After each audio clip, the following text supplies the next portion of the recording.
Change. It's not always a bad thing. Try telling that to Moira.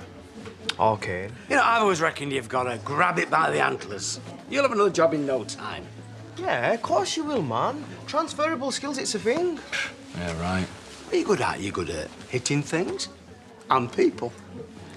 Hey, weren't you once head of security for Kim? Yeah, but she fired me. Well, I should never have hired you in the first place. Must have slipped my mind that you helped my late husband extort money from me by faking his own death. Graham. Well, but that's all behind us now. And I have to admit, you were pretty helpful the other day when you saved me from the wrath of Chaz. And you never even said thanks. Let me put that right. I'll have a glass of my usual, please, Bob, and get Ross whatever he wants. Scotch on the rocks, please. With ice. I have a proposition for you. Make that a double, Bob.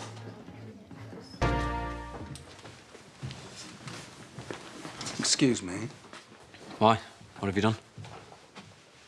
How did you get in? Well, you see this, you put it in the lock and you turn it around.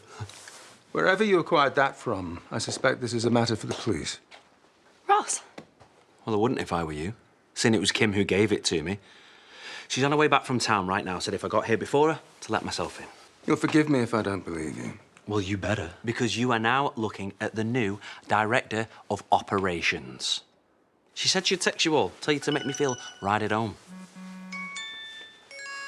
He's actually telling the truth for once. Wait, what kind of operations? Well, it's got nothing to do with kidneys. See what I did there? Hold on, I'm just trying to think of anyone less qualified for the job, or any job. Yeah, why would she hire you again, Ross? You were absolutely rubbish last time. Yeah, not to mention unprofessional, incompetent, insolent. He faked his own death and he's still got a job. I'm sure I'll slot back in just fine. I'm sure you will. Kim's always had an eye for raw talent. Gents, there is no need to be threatened by my unfiltered masculinity. Now, I've just got to put this in the cellar, as you were. I'll show you. It's all right. I remember where it is from last time. But if you're making a coffee, pussycat...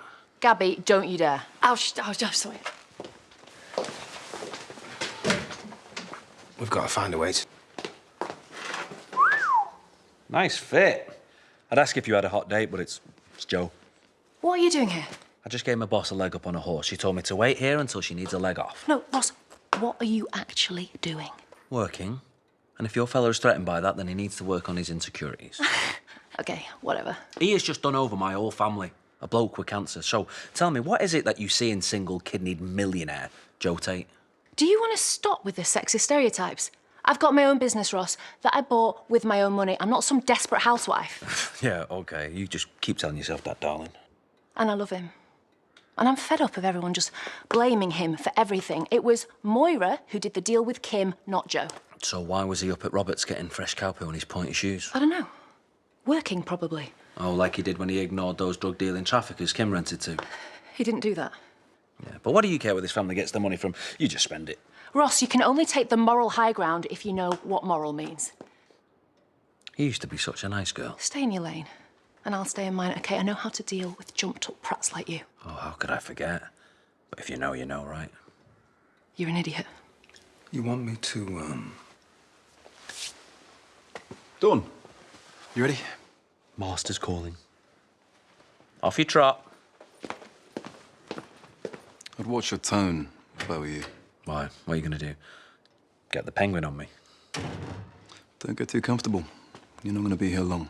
Well, that's not what Kimbo said, and she's the boss. So you best get used to it, mate. I'm going nowhere.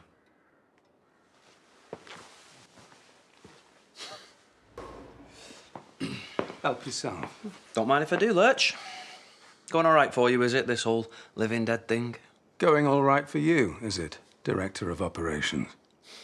Do you even think you're close to worrying me? Listen, you might be ex-forces, but that was a lifetime ago. Have a go at me. I don't fancy your chances, you get me? You get this. You even try to stir anything up between Dawn and Joe. Oh, relax. I'm a pussycat, me. I'm a lover, not a fighter. Ask Dawn if you don't believe me. I don't. Oh, hold that.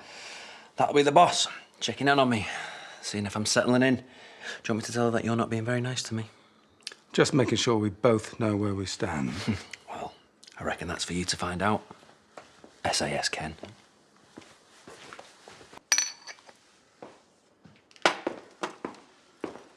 Oh, Graham. Haven't seen Ross anywhere, have you? Been quite difficult to avoid him. Well, any idea where he is now? He'll have slithered under a rock somewhere. I specifically asked you to make him welcome. Now, he's debriefed me and told me that isn't the case. This is what you've been reduced to. Hiring a bare-knuckle fighter. To protect my interests. And I've got you to thank for that. I mean, you're the one who suggested that my enemies might be closer to home than I think. You're scared. I'm simply taking precautions to protect myself. That amateur is incapable of keeping you safe. Underestimate Ross. Or me. And it might be the last thing you ever do. You know what I'm capable of when I'm angry. And you have made me very angry indeed.